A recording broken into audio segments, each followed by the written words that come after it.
Snapback Journey podcast. This is Checka and my host today. We are sitting on the floor, nice and relaxed in our own homes. Well, you're actually in the salt room, which I'm really jealous about. We're not even going to go there, but we will go there because we want people to know what it's about. Tia Robinson, who is a meditation practitioner, is on, and we're going to talk to you a little bit today about snapping back and snapping into meditation and how that exactly works and how to do that. Oh, and real quick, sorry if everybody can just mute their screens right now for the recording session of the interview part, and we could unmute after. See you again.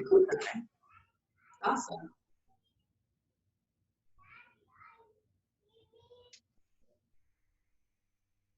Tia? Yes. Okay. All right, cool. So tell us a little bit about how you got started. I know you and I briefly spoke on the sidelines about like you being in corporate America for a really long time. If you could give us like some more about, you know, your hunch to get into meditation, let's just say. Yeah. So my journey started about 13, 14 years ago.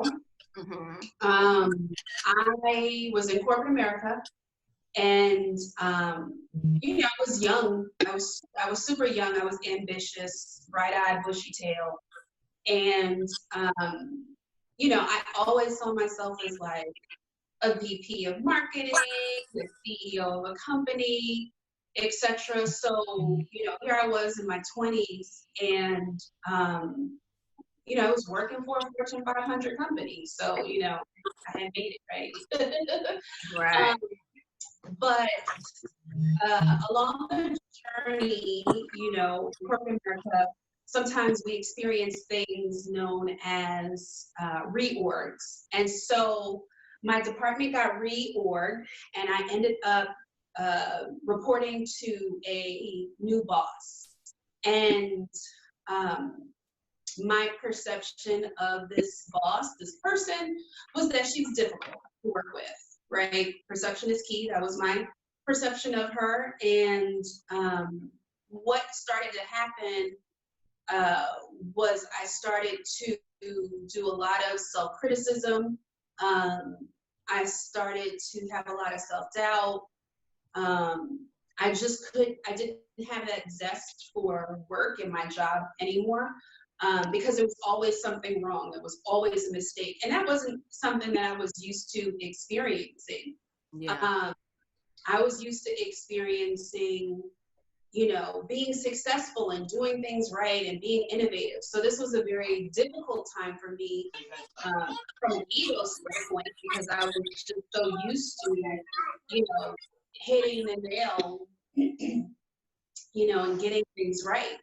And so that self-doubt, that self-criticism then started to turn into worry and anxiety, and then ultimately it culminated in a panic attack. So I was in the office, I was preparing for a meeting and presenting to this boss, and ran to the bathroom and literally found myself hugging the toilet. Oh my God, you were throwing up, like literally?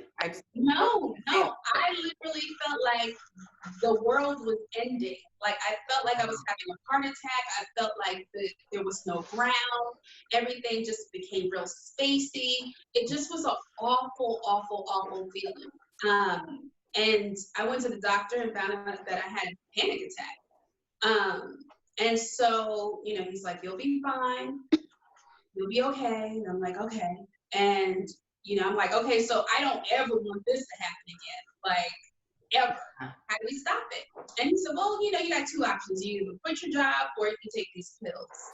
And I was like, "Huh?" Right. Like, that's it? Like, those are the two options? That's it? Is it take the pills or quit the job? Like, you know, I got bills. You know, I got these things that I was attached to that I had paid for and that I wanted to keep. And you know, I like the feeling of being young and being, you know, in corporate America and being a boss, right? You know, like I didn't want to give that stuff up. And then anyone who knows me knows that even before I got, you know, I started to really move into the wellness path, I've always been one of those people where I always try to like find a natural way to deal with, you know, whether it's a headache or a toothache or whatever. I always try to look at natural ways of Healing. dealing with health. I'm Right? glad you started with self-care, right? You started Yes. like, okay, let's start here. Because how am I going to serve people, my boss, whoever, my child, my husband, whoever, if self is not taken care of, right? Yeah, exactly. And I was the one that was having panic attacks. Nobody else was. You Yeah. know, she wasn't having the panic attacks or whatever. She wasn't worried about, you know, how my well-being was in the midst of all that was going on from a professional standpoint. So it got to a point where you have to get really laser focused on yourself and your self-care in order to just do the natural normal things, right? Yeah. So Sure. But I say this too also is that like, you know, one of the biggest worries is money, right? So it's like, if I'm going to leave my job and then go into like self-care and start meditating, that's amazing. However, I may potentially have more stress because I'm thinking, well, how am I going to meet the needs of my income now? You know, like now I left my job, I'm on this really great self-care hunt, but yeah.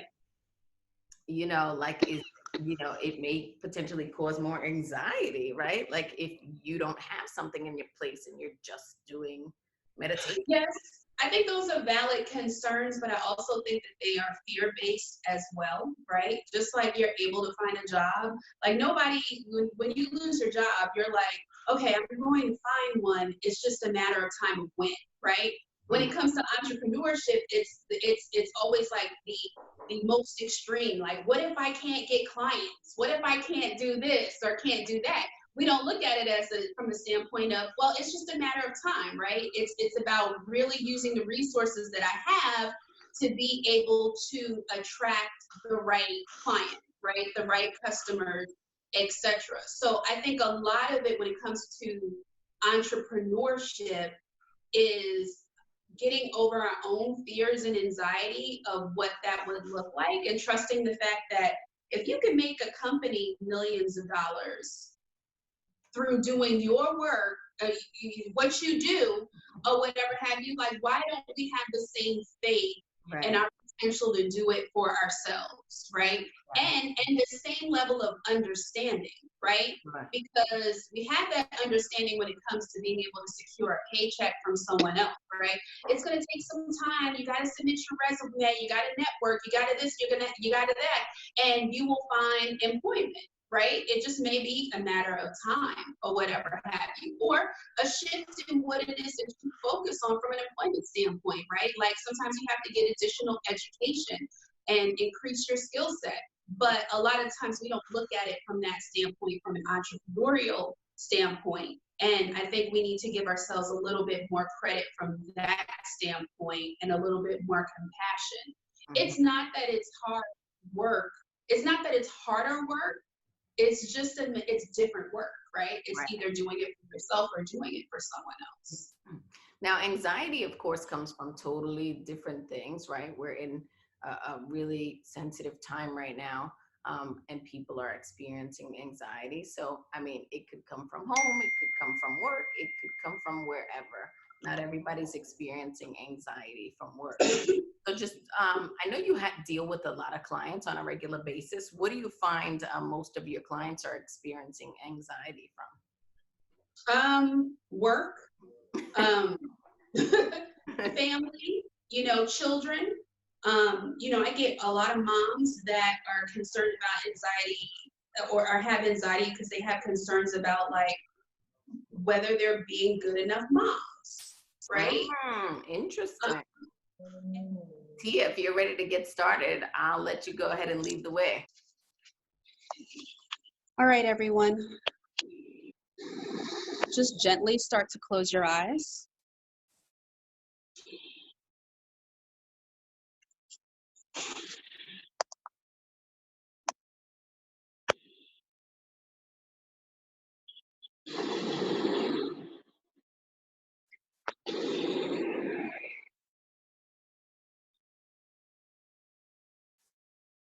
And I ask that you bring your palms to your knees, palms down for a little bit of grounding.